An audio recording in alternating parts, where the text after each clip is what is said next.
விடுமுறை நாளான இன்று கன்னியாகுமரிக்கு சூரிய உதயம் காண வந்த மக்கள் ஏமாற்றத்துடன் திரும்பி சென்றனர். சர்வதேச சுற்றுலா தலமான கன்னியாகுமரிக்கு நாள்தோறும் உள்ளூர், வெளியூர், வெளி மாவட்டம், வெளி மாநிலம், வெளிநாடுகளிலிருந்து ஏராளமான மக்கள் சுற்றுலா பயணிகள் இங்கு வருவது வழக்கம். முக்கியமாக இங்கு கடல் நடுவே அமைந்துள்ள 133 அடி உயரம் கொண்ட ஐயன் திருவள்ளுவர் சிலை மற்றும் விவேகா. நான் சென்னையிலேருந்து வரேன். ஸோ இங்கே கன்னியாகுமரிக்கு வந்து சன்ரைஸ் பார்க்கறதுக்காக வந்தோம். பட் ஆனால் டோட்டல் டிசப்பாயின்மெண்ட். பிகாஸ் இது மேகமூட்டம்னால ஃபுல்லாக நான் பார்க்க முடியல. பட் ஆனால் பிளேஸ், இந்த சீனரி எல்லாமே சூப்பராக இருக்குது ஆக்சுவலாக. பட் அகெயின் ஈவினிங் வந்து விசிட் பண்ணலான்னு இருக்கோம் சன்செட் பார்க்கறதுக்காக.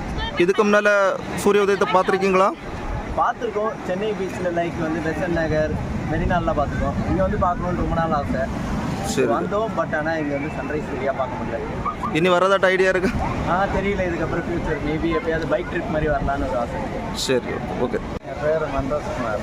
எல்லாம் நான் திருநெல்வேலியில் வேலை பார்த்தேன். இங்கே ஊர் சுற்ற வந்தேன். இங்கே ஒரே மேகமாக இருக்க ஏதோ பார்க்க முடியாமல் இருக்கேன். சரிங்களா? இது சொந்த ஊர்? சொந்த ஊர் பீகார். அப்படிதானா? இதுக்கு முன்னால் பார்த்துருக்கீங்களா? இதுக்கு முன்னாடி ஒருத்தர் வந்து பார்க்க முடியாது. இதே மாதிரி இந்த டைம் வந்து எதுவுமே பார்க்க முடியாது. பார்க்க முடியல. அப்படிதானா? சரி, 2 தடவை வந்தாங்க. 2 இடம் வந்தாச்சு.